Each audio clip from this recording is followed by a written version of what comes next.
Hey everyone, John Stenstrom here from Cast and Spear, where it's our goal to hopefully inspire you to catch your own food. I've partnered up with my friends Brad and Moran from the OC Spearos to put together a little series on the basics of spearfish rigging.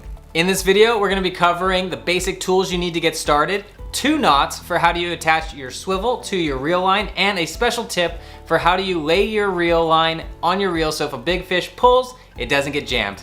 Enjoy.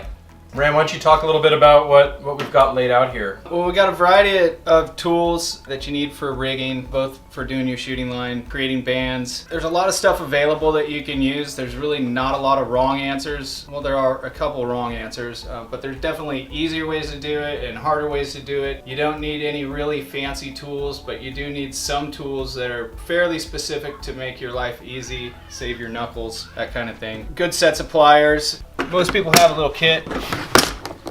I have a little kit. This is Brad's kit. These are good kits to bring out with you on the water, especially if you're on a boat or you're going on a trip or something like that. You're going to be carrying a variety of stuff in case your line breaks or you snap a band, you have to replace a shaft or switch out your rigging really quick because you're going to switch species. It's good to have a nice little to-go kit for yourself. Different size swivels or different size crimps, snap swivels like this.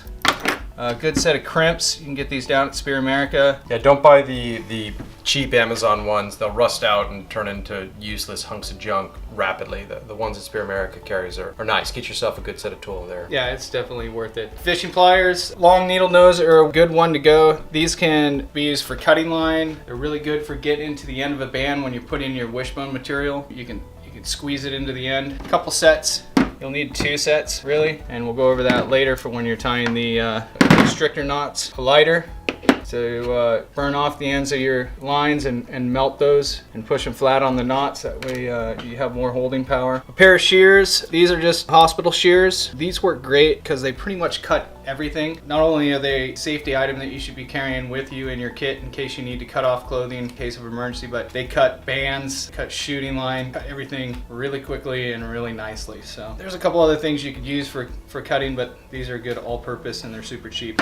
We got some soap here also. Yeah, soap for lubrication, just standard dish soap. Yeah, and then we were talking about, Moran, you had mentioned that there are a couple tools that some people talk about but maybe aren't as useful as they're put out to be. Yeah, you know, I have a couple of these sitting around in the garage. These are intended to be used for putting in your wishbone material in between your bands. These apparently used to be good. I never use these, so they're not worth the 15 bucks that you're gonna spend on them. It's better just to have a pair of pliers for it. The inside diameter of these bands, you know, like maybe 10 years ago, the inside diameter on these bands was wider. Now, most of the banding, at least at Spear America and pretty much anywhere else, the inside diameter is a lot smaller. So it makes getting these things in there really hard to do. And it's almost better to just hold your knot and push it in with these.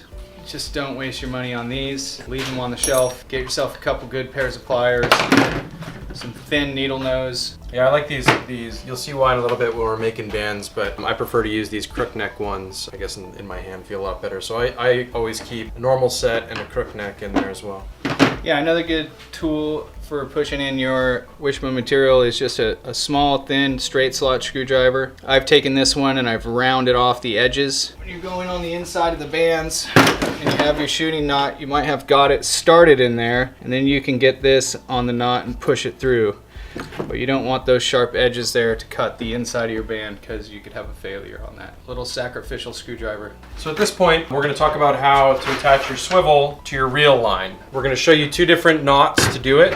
Moran and I both have different knots that we use. I use San Diego jam knot, and Moran uses a different one. We can come up with a name, but we'll teach you how to do both and you can use your own preference. To begin with, I've pulled out about 8 or 10 feet of reel line off the reel to show you how your last few wraps of your reel should be as you're setting things up. You can use this also when after you shot a shaft, maybe landed a fish, and you need to regather your line. The last 8 or 10 feet, you can see here on the line that the line is pretty much parallel. But I always do some pretty exaggerated zigzags on the last few wraps. And I'm just sort of watching it down there. This is probably good. And when you cinch that down, On a reel like this that's a free spooling reel, think about it, you've got your line tight here. So when you hit a fish and the fish goes to take its first run, it's gonna pull real hard. If you have that line going vertical in itself, you run the risk of your line getting wedged down in on itself and then not actually spooling loose. So if you have it going zigzag back and forth, it's gonna be laying on top of each other and you're gonna have a much better opportunity to have it come free spool like that. That way you're not worried about it getting all wedged down in there. So I'm gonna go ahead, pull this back up. Doesn't look pretty, but it'll work a lot better. So at this point, I'm gonna go ahead and I'm going to attach this line to this swivel using the San Diego jam knot. So I'm gonna feed it through the eye, and I like to give myself a lot of working room on this. So I've got the swivel here in my left hand, and I'm gonna put these parallel to each other. Swivel in my left hand. I'm gonna give myself a loop like this, and then I'm gonna come back and wrap it around this here. 1, 2, 3, 4 times.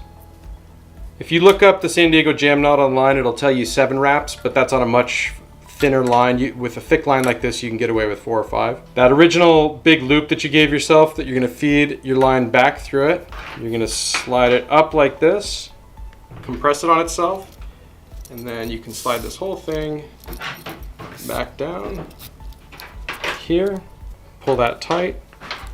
You can cut the tag end a little bit like that. And then the last little fuzzy stuff, you're gonna melt yourself a little mushroom cap on there to give yourself a little bit more protection from pulling back through. Like that.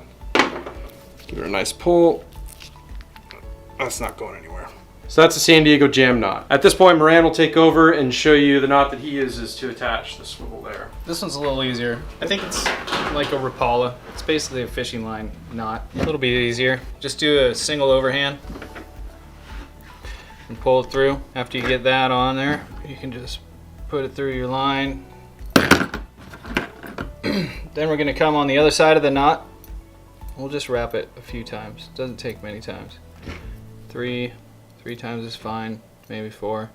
And then you're just gonna come right back through that overhand. It's gonna come down and cinch on itself like that. And it leaves you this loop at the end that is not coming loose. Again, this is one of those things where there's multiple ways to do this. The nice thing about this shooting line or other shooting line kind of grips on itself really well. So I mean, you could probably, if you are in a pinch and don't know any knots, you could just do a double overhand granny and be fine on most species. If you get up into the bigger pelagics, you might want to do your homework and come up with a knot that's really gonna hold. But that's a simple way. There's probably a few other ways. Same thing. Cut it off there. Get it nice and melted, and then just kind of press it. So, then you end up with that. All right, so at this point, we're going to move on to get our shaft ready to get it put on the gun and put our shooting line. In the case that we're gonna be using a flopper shaft, we're gonna need to tune that flopper. We'll teach you how to do that. Well, I hope you found that helpful. Definitely strike that like button if you enjoyed this video and if you found it helpful. Let me know in the comments below if you have any questions and I'll be sure to answer them. And definitely subscribe so you can see the next video where we cover 2 ways to make wishbones and how to tie the constrictor knot. Tight lines, stay safe, adios.